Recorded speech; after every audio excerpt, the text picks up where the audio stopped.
It is a life revered by many, chosen by few, but understood by even fewer.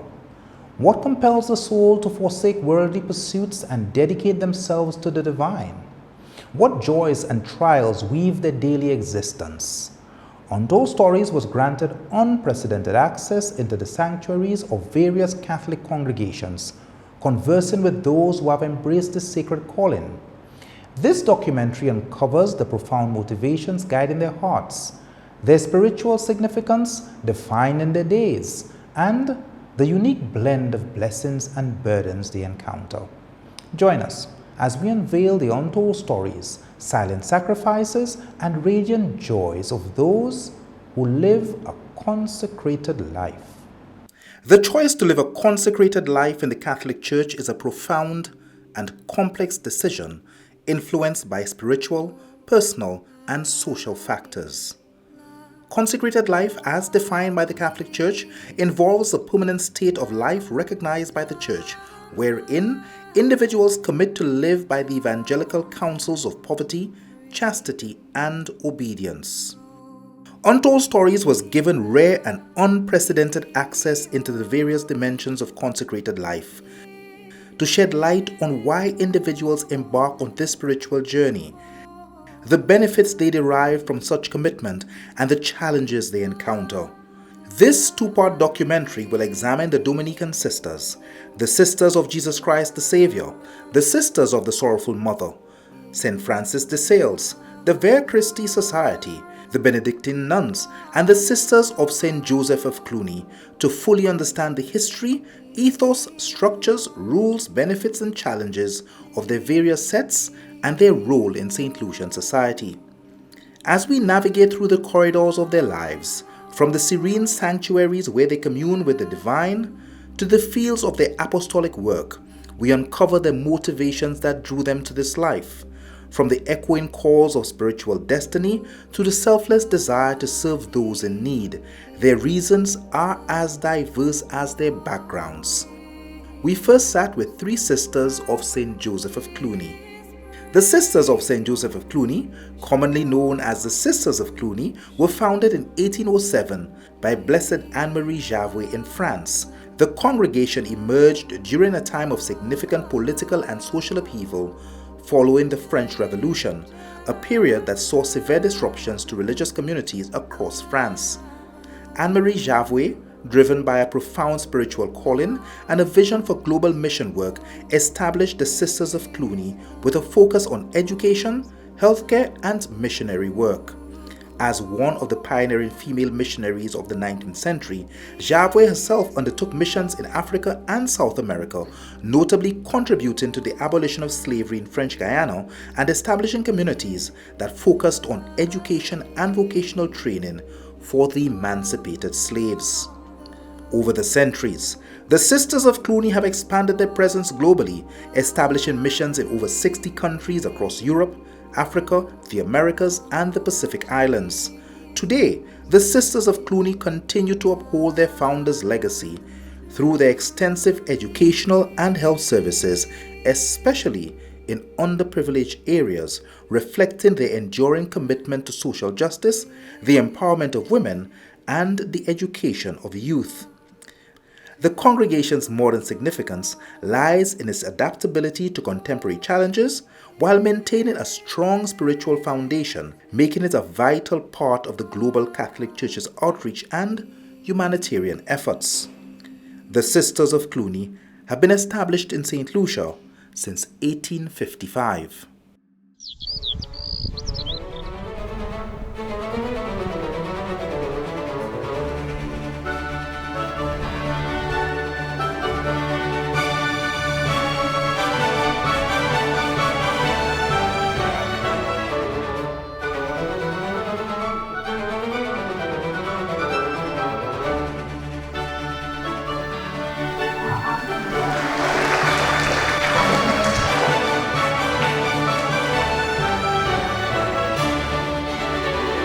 Good morning, ladies.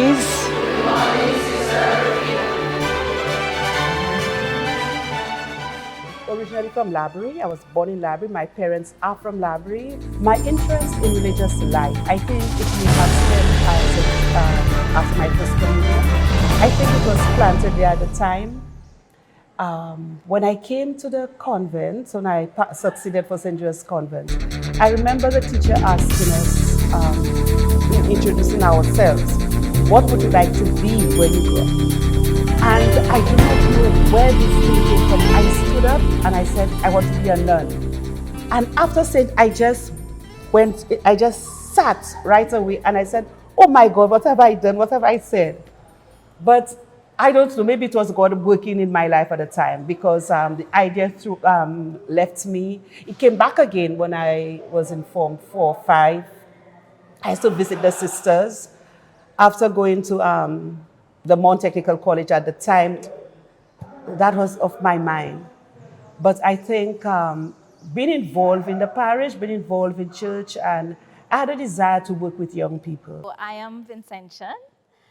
I grew up in a small community, in an extended family, and Catholic, the normal Catholic home that, like Sister Rufina, we prayed, you had to go to church, so I was very involved as a young person. But being a sister was not something I ever dreamed of or thought of. And, I had the normal desire of every young woman to get married, have children. And here I am today as a sister. How did that happen? So, I have to cut the story short because it's a long story. But anyway, I was traveling and I met a sister on the plane, and we had a conversation, in fact, in the airport. And I did something that was unusual. I myself was shocked, even though I was involved in church and being a good Catholic. I asked her if we can pray the rosary. And I was shocked at asking that. So I can see that God was working there. Now looking back, I can see God was working then. But I myself was surprised. So she found that was unusual for a young woman to ask to pray the rosary. So then she said, God has something special for you. And I just took it as a one-off encounter. We exchanged address at the time, postal address, because she was an old nun. Email wasn't her thing. So I thought that was just a one-off encounter. And I gave her the address thinking, well, that's it.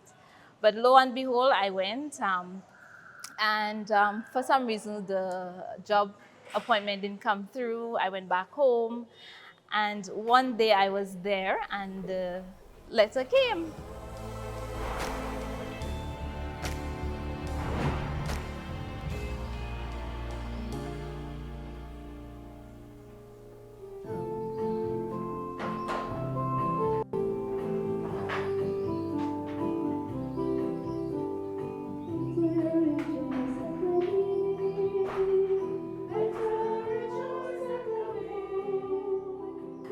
Well, like Sister Rufina, my friends, when I told them that I was entering, they gave me some months, because I had a normal life. Normal in that, as a young person, you go out to parties, we enjoy ourselves. You, sister. Yes. Yes, so when I told them that I was entering, it was like only a couple of months because they thought they knew me. I myself was surprised, in God calling me. And so 18 to 23, I was not sure. As I said, it's not a desire I had. And one sister told me, it is better for you to try and fail at it than not to try at all, and you spend the rest of your life regretting. And so even though I went in not sure that's what God wanted, I went anyway.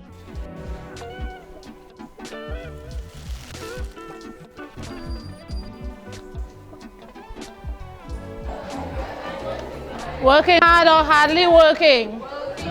Doesn't look like we...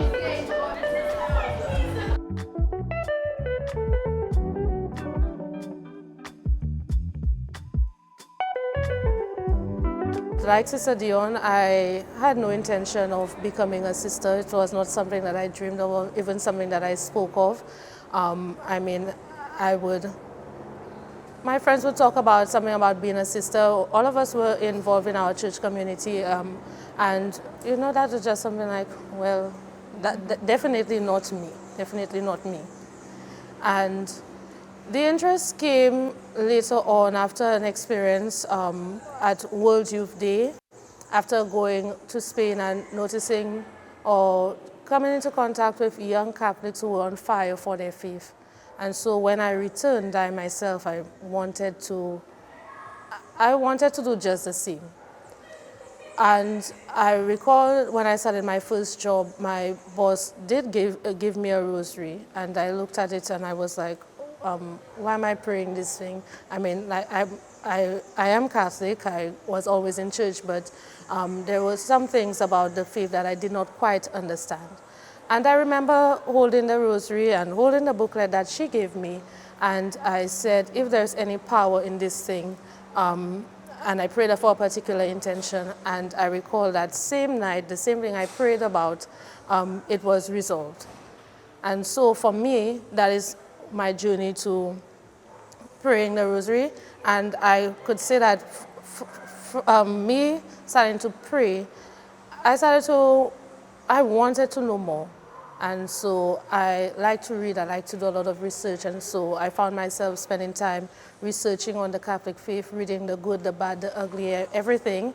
And I was like, you know what, I love my faith.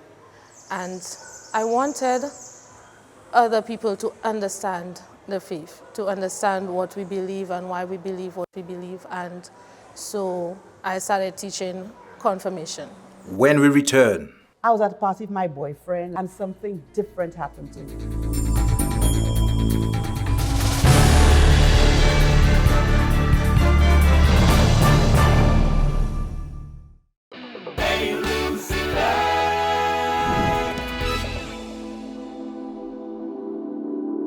Hello, Select. It's me, Trisha. Quick question. What's the take on solar panels? Hey Trisha, Ophniel here, ready to shed some light on solar. To start, chat with the National Utilities Regulatory Commission to get your solar permit. Once they receive your application, we step in. First, we make sure the solar setup you want will work for where and how you want it. When NERC gives the green signal, it's action time. Set up your solar and go off-grid, and your business with us is concluded. However, if you decide to install your system and remain on our grid, you must get the thumbs up from the Ministry of Infrastructure. Visit us with your inspection certificate from the ministry, pay a setup fee, and we will arrange a commissioning test to sync your solar with our grid. If all is well, we'll link you to our power source and the sunny side through an interconnection agreement, and a new bidirectional meter becomes your energy conductor. And the bonus, your bill feels the savings over time. Thanks, Lucelec. My energy journey just took a funny turn. You're all set, Trisha. Feel free to keep those questions coming. We're here to brighten your solar journey.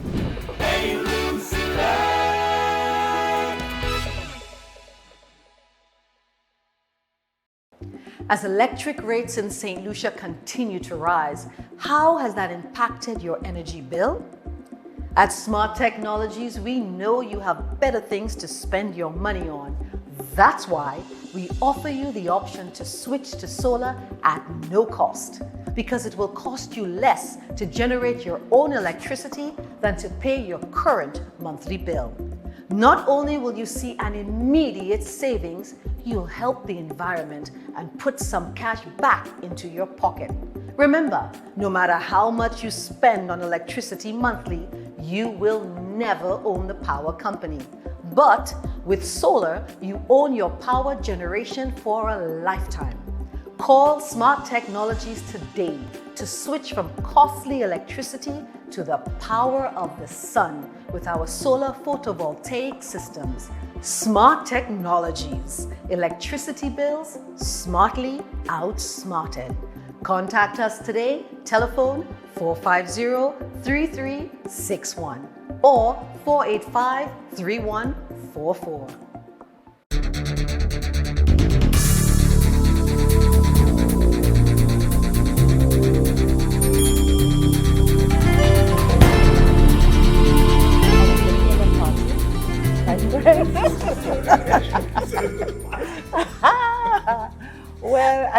plenty parties. We used to have back to school jam, end of school jam.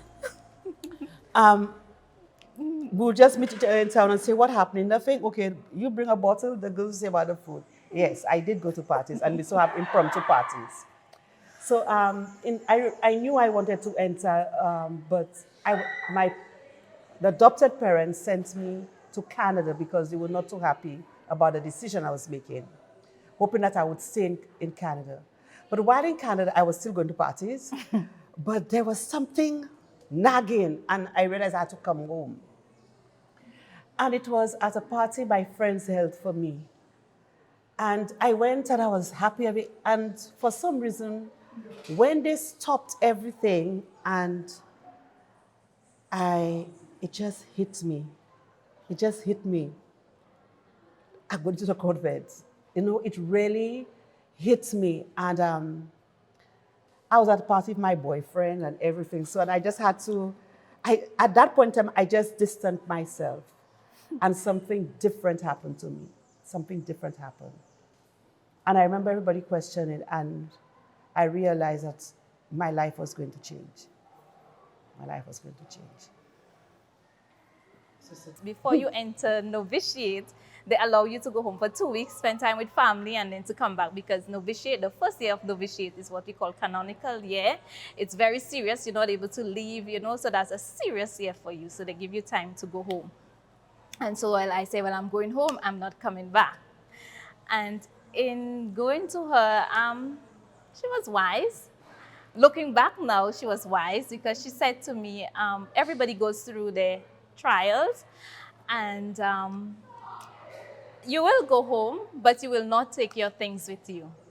I want you to go home, and if when you go home, that's really what you want to do, you no longer want to be a sister, then you will come back for your things. So I said, but that's 2 tickets, you know, let me just go with everything one time, because I was convinced that I was not coming back. I went home with the intention of not, you know, really leaving the convent, because I think for me at that time, I was missing my life. And as you said, I was young, I was just enjoying life, having my own money, not have to ask, can I go? When you are 15 and 14 and you have to go out, you have to ask permission, as compared to when you're 18 and 19. You can say, Mommy, I'm going. You know, you let them know where you're going, you know. And so I was at that phase when I entered to, so I was beginning to miss that part of me, because religious life now, it's a whole new discipline. So I told my grandmother that I am going back, and she was not happy at all. And she said to me, you know, I will not make it. And that hurt me so much, you know, that word hurt me so much. But looking back today, she had to say it for me to go back. Because, you know, they sometimes say I'm stubborn, which maybe I am. My stubbornness, I said, nobody's going to tell me I cannot make it. Once you tell me I cannot make it, I'll prove you I will make it. And so because she said that I will not make it, it's on that I say, I will prove to you I will make it. After novitiate, I was sent to the community in St. Vincent. So I was missioned to St. Vincent, and going there as a young sister, I was afraid. And I heard that I would be in a school, I would be helping out in a school. And that got me even more nervous, more anxious, because I had never worked in a school before. And going there as a religious, I'm saying to myself, what does it mean to be a religious in today's society? You know, so I'm coming from novitiate, where everyone around me has the same values. Everybody, you know, we're all sisters. We know we try to follow God's will in every aspect, every area of our lives. And now I'm going out there into the world. So I was like a toddler learning how to walk. They were holding my hands in novitiate, and now I'm out into community. I'm like, okay, you could walk now, go. And so taking a few steps here and there, like, But being over there, I noticed that being a religious sister in today's society doesn't mean that you necessarily have to be very pious and holy or what people expect a sister to be like. You know, it showed me that sometimes you have to meet people where they are at, and you have to journey with them to bring them to the place where you feel that God needs them to be at the time. And sometimes it means that you have to really give of yourself, give of some parts of yourself, some, you know, yourself in a way that probably you did not even, in your previous life, you did not have to give of yourself in that way.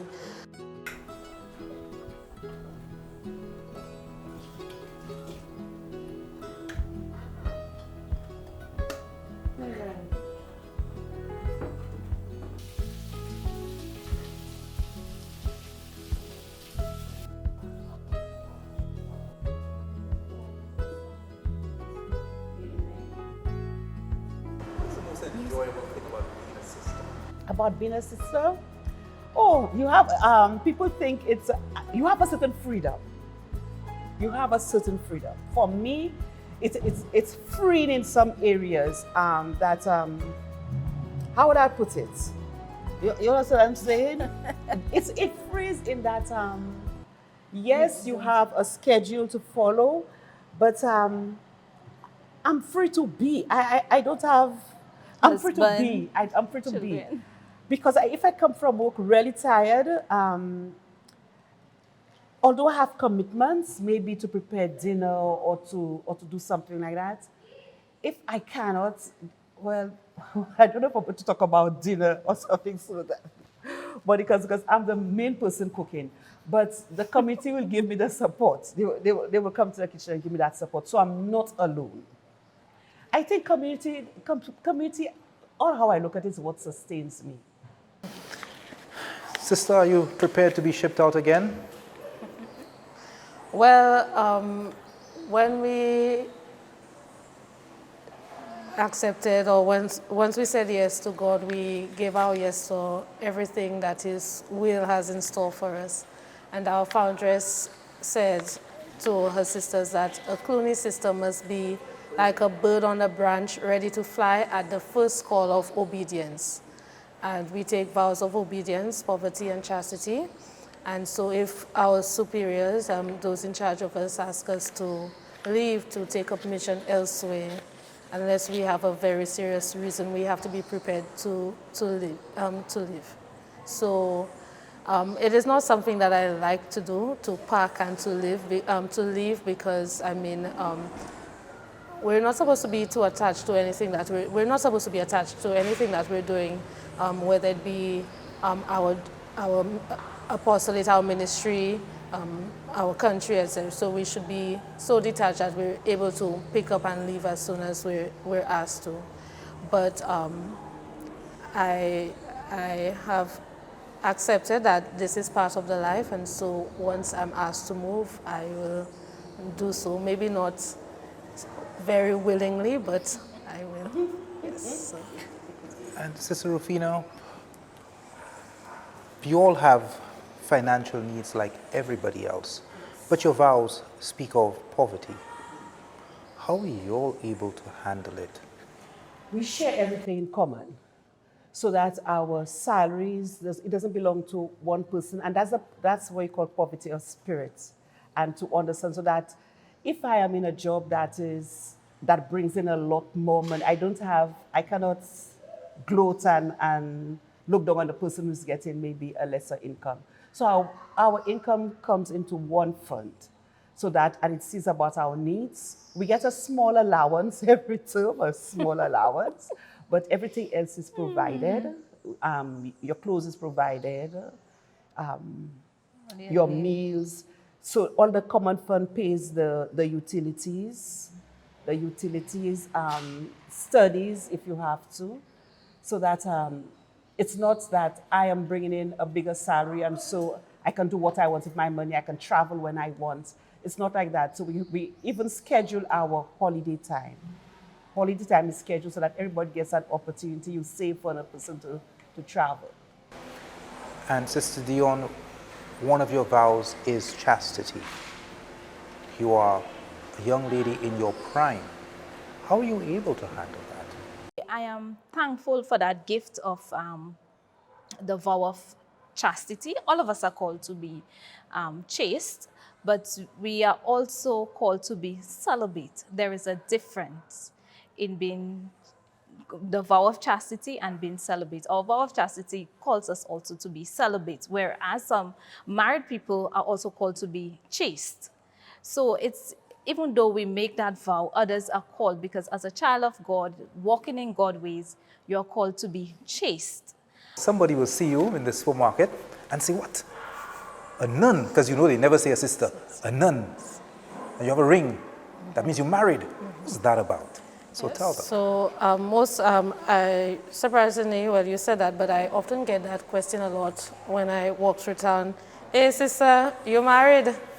And I often explain, I stop to explain to them that your ring is just a symbol of your commitment, you know, that my ring is a symbol of my commitment to serve God in the religious life, to be faithful to the vows that I have taken, just as one's marriage ring is a symbol of their promise, their vow to love their spouse, you know, and to just the gift of marriage, to take it seriously. Our rings, we wear rings as a symbol, a sign of our commitment to serve God in this way of life. Some of them want to know what you wear if you go to the beach. They think that, you know, sometimes I have to tell people I'm made of flesh. It's as though you must not get angry, you must not be upset. Some people, I mean, if you get upset, they say, you are not doing that. If they beg you for money and you tell them you're not giving them today, they want to be upset because you're a nun and you have to give it. So they'll follow you and follow you. Everybody else is passing out of church. Once they see you, they want to stop. They think that you miracle worker all the time. They think that you don't feel, that you're not supposed to have emotions, you know. And sometimes it's difficult, the demands, you know, the expectations that people have of you. But you always have to be conscious in light of all of this. People bring you to that consciousness sometimes of how to behave. When I say how to behave, that you as a religious, there are certain expectations, and I think it's necessary that in the way you conduct yourself, that so sometimes even in your work, what would be the common thing to do? You always have to look back. Okay, you have to be charitable. There are things that cause you to be charitable. Sometimes the decisions you make, even with, you know, sometimes you're torn because this punishment has to be given out. But then when you look at the person, should I really fire that person? Is it maybe an area of weakness that you have to help with that person? Because sometimes they expect you to do that too. And so these are the challenges that you face. Sister Dion, out of all of the other religious sets, religious congregations, why did you choose St. Joseph of Clooney? I can identify with the Sisters of St. Joseph of Clooney in terms of our mother foundress. The way she was frivolous, party, whatever, and then she realized God is calling her, God has something for her to do, and she answered, and she gave her life totally to God. And so it is the same with me. You know, I had my life before, party, enjoy, and I realized God is calling me to this life, and I say yes, and here I am. Over the years, the figures for most religious sets the enrollment has been decreasing. Do you think that the time will come when the Clooneys will be no more in St. Lucia and a life like this may be, I won't say unnecessary, but not enrolled to, not subscribed to?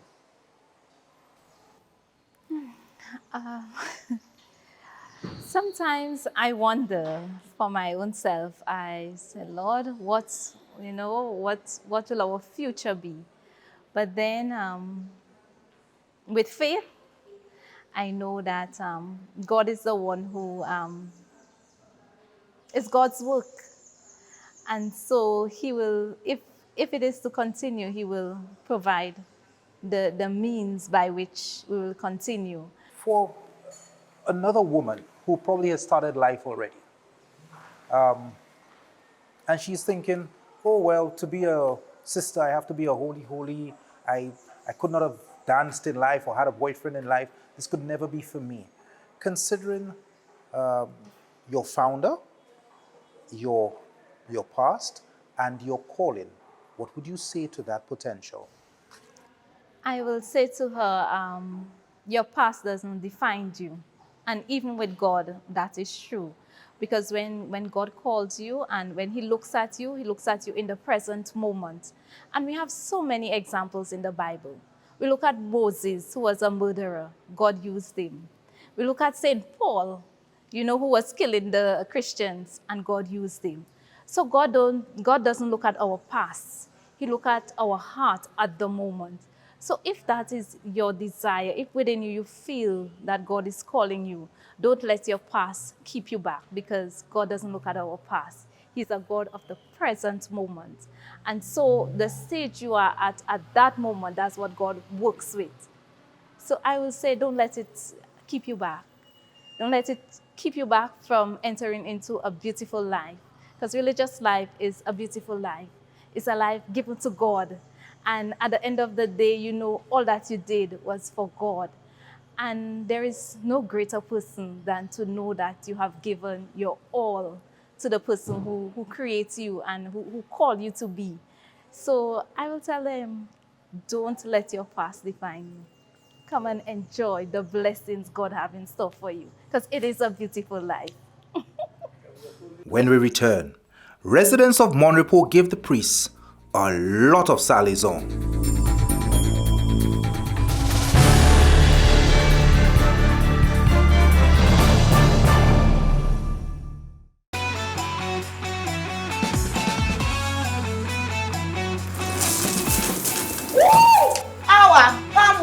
Too cold.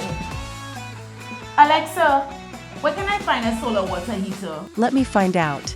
I'm only seeing one, Tropical Solar. They have the best solar water heater, providing hot water, rain or shine.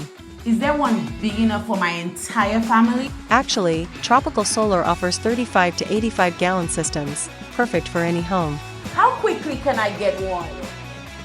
The hot water system is installed within 24 to 48 hours of purchase.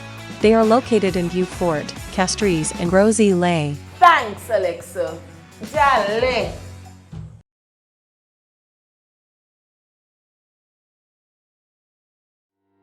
Are you in need of a service that is fast, efficient, specific, and reliable? Look no further. Whether you are building a backyard pool or rehabilitating the nation's water supply, Caribbean Metals Limited Cut and Bend service is the ultimate solution. Say goodbye to the hassle of manual bending and hello to a new era of precision and efficiency. Guaranteed. With our experienced team and state-of-the-art equipment, we are reshaping the steel fabrication industry. Your bars, columns, beams, stirrups, and U-links can easily be created to meet your specifications. Our equipment can provide over 400 bends per hour in various shapes and sizes, saving time and effort on your project. Caribbean Metals Limited Cut and Bend services deliver unmatched precision and efficiency, allowing you to achieve professional results every time. Why settle for less? Try our cut and bend service today.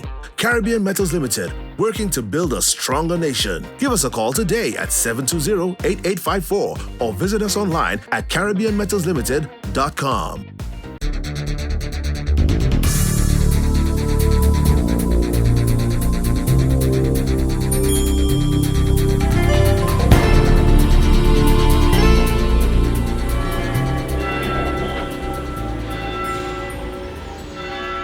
I'm from a traditional Catholic family in India, and I'm the first child in my family. We are 4 siblings. I'm the first one, and I was sent to a Catholic boarding school after I finished my primary school in my village. And in the Catholic boarding school, where I got my faith strengthened, and where I began to be very proactive in the faith, leading groups, being active in the church. And then somehow, usually the boarding warden who looks at your lifestyle spotted my name and sent to my parish priest. I came for summer vacation, and one day I went to Mass, and my priest asked me, "What's your name?" And he called out my name in the church, and I went to see him after Mass. And he said to me, "Well, your name is suggested to become a priest." And I said, "Well, I didn't give my name anybody to become a priest." Then I was only at the time, maybe 13-year-old boy, just getting into my secondary school, just getting in secondary school. Then I told my parents this is what the parish priest asked, and my parents said, "Well, it's up to you. We are not telling you anything to do or not to do." So take me back to that. You're 13. There's a whole exciting life ahead of you. But now you start to contemplate a whole long life in a church. In the church. How? Well, weigh that out for me in your 13-year-old mind. I was little fascinated by my parish priest as well. To be an acolyte, I traveled with him one time almost 30 miles on a bullet, holding him like around his belly, because I was a little boy, and he told me, "Come, we'll go for a mass to a substation, a parish." And I went with him. And it was really a good challenge as well as is exciting. And then I went with him. I was part of the mass that was happening. Then I cultivated a desire, why not I be like the parish priest? A desire to be a priest. But it took little time after the name came up from my boarding teacher, the warden, who really looked at and suggested my name. From there, I pursued it with the help of my parents, who really prayed, and we used to have family prayers every day. And that is how I really pursued it.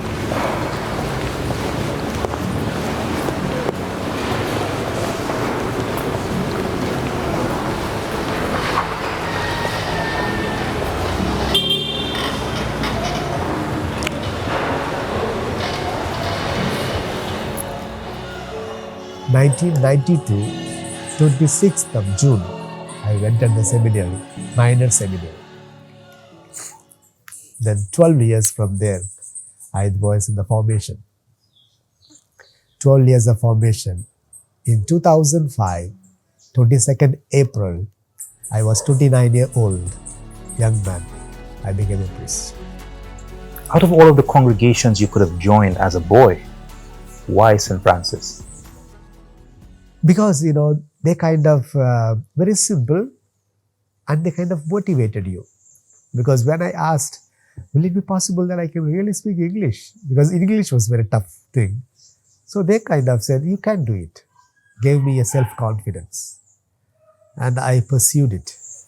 So let's discuss the various stages of training during these 12 years. First 3 years, we call it minor seminary. Because I only did my secondary school for, Form 2 at the boarding school. Then Form 3 and Form 4 and 5, I studied at the seminary, minor seminary. So first year, it is completed to learn to speak English. Accent, phonetics, extemporary speech, elocutions, and all these trainings. To read the Bible, to preach, get to know your congregation, get to know about the St. Francis de Sales, and all this. So 3 years you call minor seminary. 1 year you call a prayer life completely a novitiate. Then you go into philosophy 3 years. 1 year regency under the observance of another priest, either in the school or in the parish mission, anywhere they choose to put you. Then 4 years of theology, then 6 months of diaconate, then you become a priest.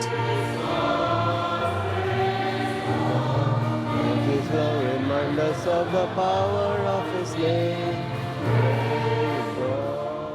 Tell me of that day when it was all over and you were officially a priest. It was, I could remember 2005, 22nd April, evening 5 o'clock. I was walking in the procession to my parish church. It's almost a distance from here to the church in Soufrière. a quiet distance and people escorting me. And you became a person of importance.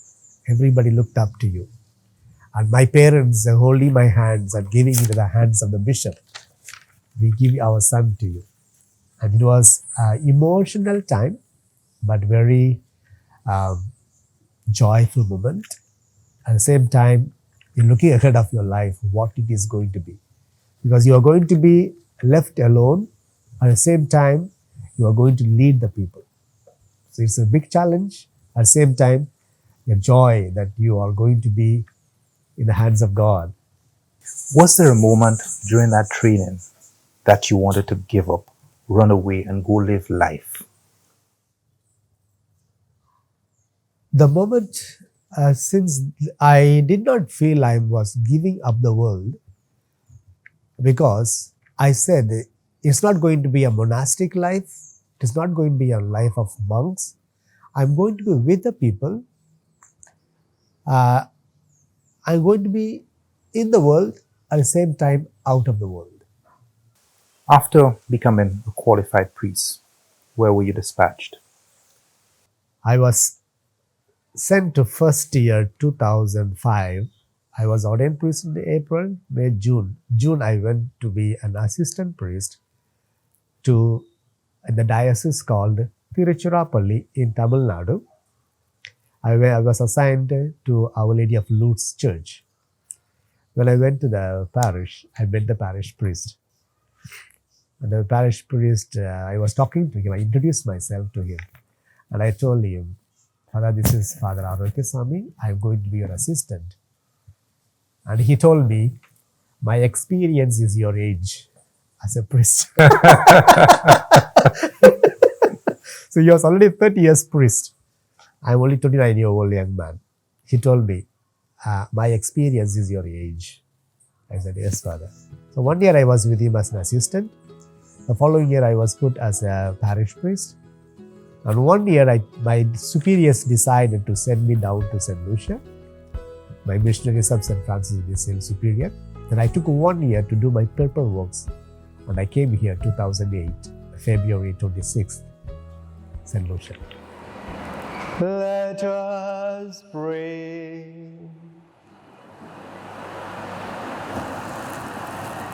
Grant us, Lord our God, that we may honor you with all our mind and love everyone in truth of heart. First impressions when you got to the island?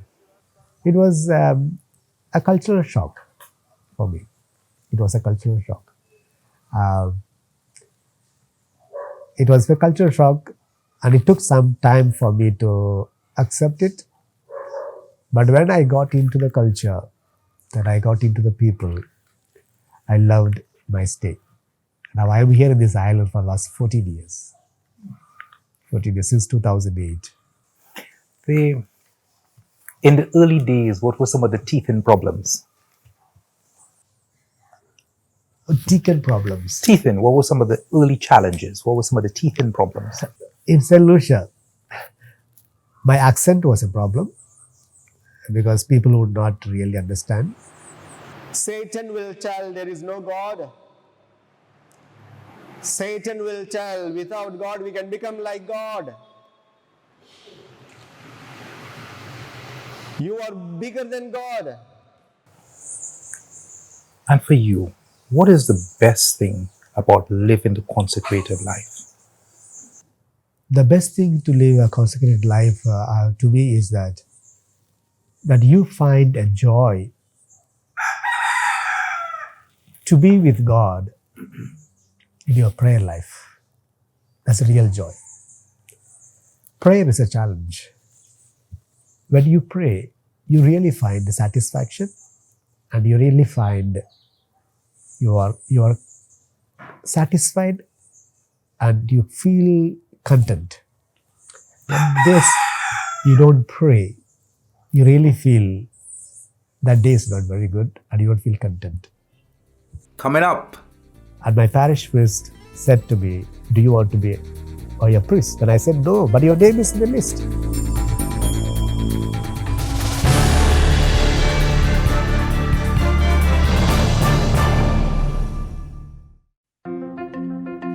They say friends are the family you choose. Ours is a diverse, loyal, hardworking, and tight-knit bunch. We're the Mon Repos Credit Union, the first community credit union, founded by a rural community and now serving all St. Lucians. Since 1968, we've served low interest rates on loans and higher returns on savings, all while providing sound financial advice. Because our mission is changing lives, one family member at a time. Come join us. We've saved a seat for you. Mon Repos Cooperative Credit Union. Our people, our community, our credit union. Telephone 455-3370. If I would have known that you wouldn't be here anymore, I would have made the moments last a little longer. 'Cause now I'm alone, and you're just a memory in my mind. I would have given anything to say goodbye. My big bro,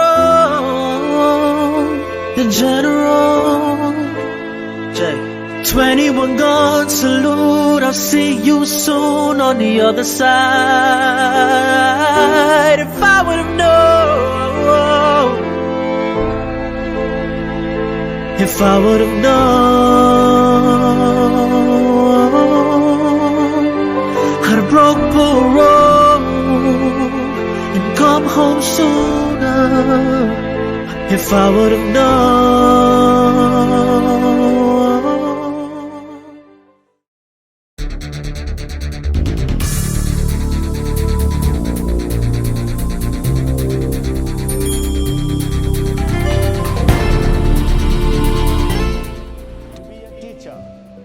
My dear sisters and brothers, if we don't listen to God, we can go and speak to people, we can do our work, we will do our work, not God's work. And our work will not prosper. Our work is a work.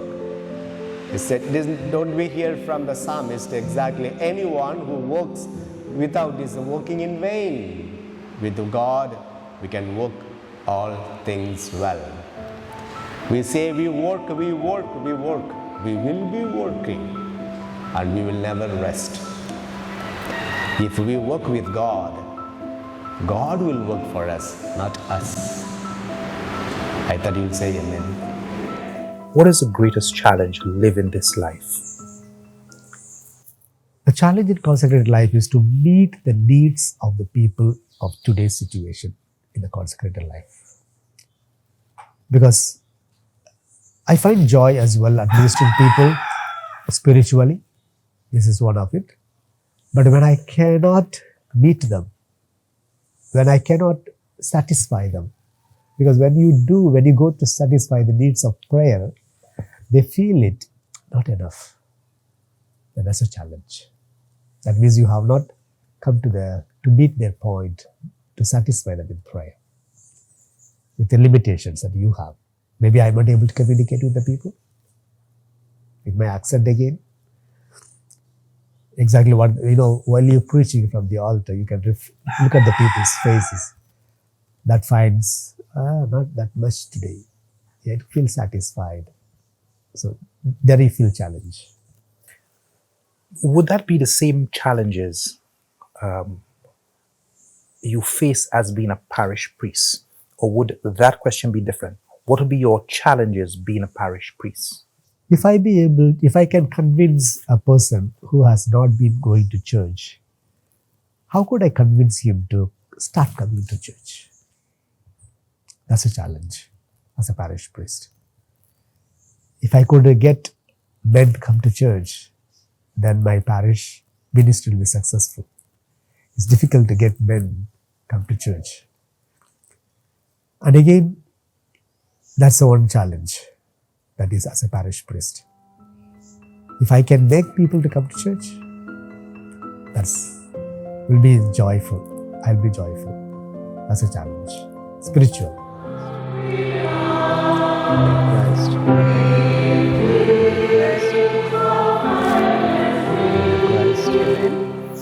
And you have various mass that you celebrate.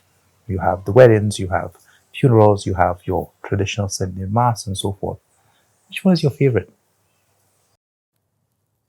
My favorite mass is my favorite. And you say like solemnities like Christmas, Easter, masses on a Sunday. I feel a lot of people you see, and you feel happy, and you meet with people. I love this part. Before mass, after mass, I meet people. I greet people, welcome to church, and after mass, I say them have a nice day. It's really enjoyable part. Meeting people before and after. Since being in St Lucia, tell me of some of the parishes that you've worked and what stands out for you in each of those. Well, I told my people, Schweizel initiated me in the culture of St Lucia. Monripo and Miku nurtured me. And Soufre, now I just came to Soufre. Soufre has a fruit. You spent a long time in Monripo. Yes, it was initially I went 2012. It took 2 years to get to know people, actually. 2012 plus 13. From 13, I really took off. Until then, I was into my shell. Get to know people, get to know their names. This is what I was doing. Then from 13, end of 13, I got to know them. Then I began to interact with people, visit homes. Then from 15, I was given the additional responsibility of Miku from 15 to 22. Then while I was in 12, I was taking care of as well Deriso and Belvi, along with the other priest of my own congregation. So we are 2 priests taking care of 5 parishes. Father, one of the challenges with a life of consecration is obviously finance. How do you finance yourself, considering one of your vows is that of chastity, poverty, chastity, and obedience. These are 3 evangelical vows. Yes. Yes. Tell me of some of the challenges with if there are any. Tell me of some of the challenges, if there are any, of finance living the consecrated life.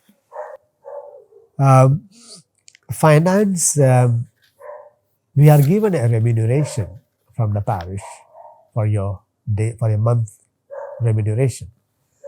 And people also take care of you. People bring food for you, fruits, food.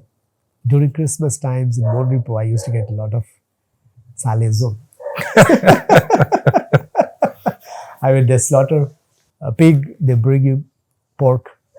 Slaughter cow, they bring you beef. And this is very common for people. People take care of their priests.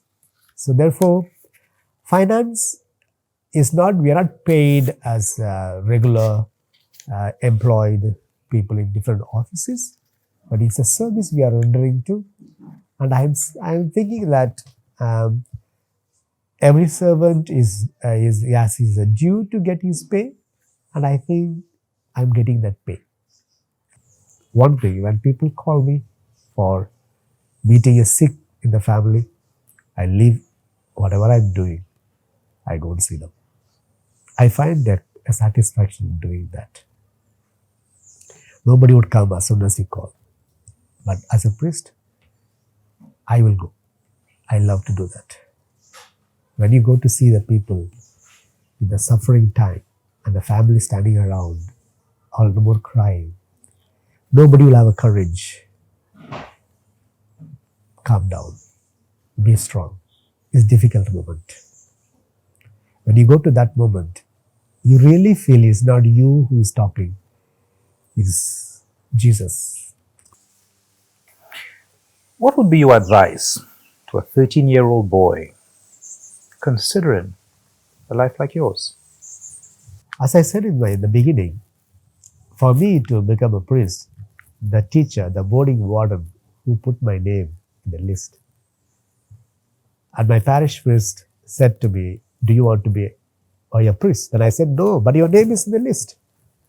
So I want the young boys to pursue the encouragement from their teachers, from their pastors, and the parents to pursue it through prayer.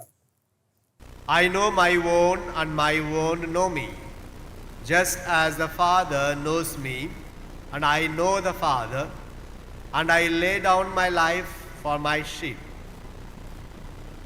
And there are other sheep I have that are not of this fold, and these I have to lead as well.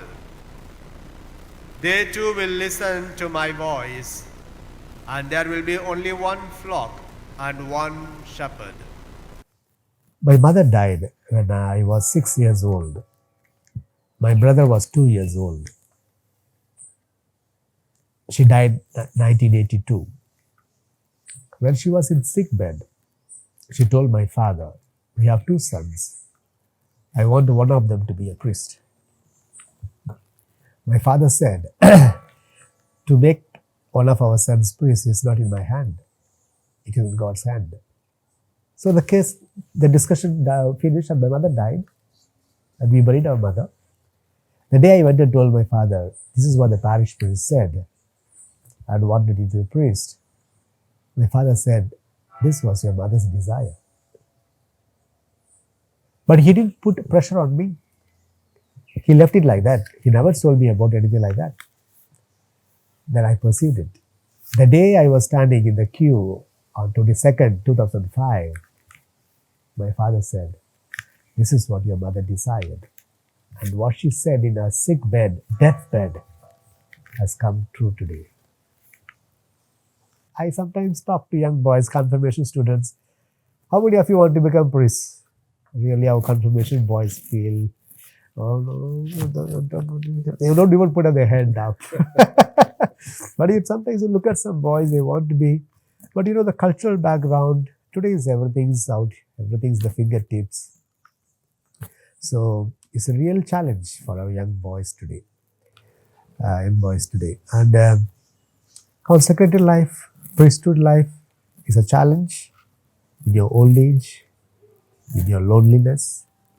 When you are getting sick, you will be alone in your bed. Somewhere is aching, nobody to rub it for you. That's the only challenge for a priest as we're growing older. Aging graciously is the only challenge.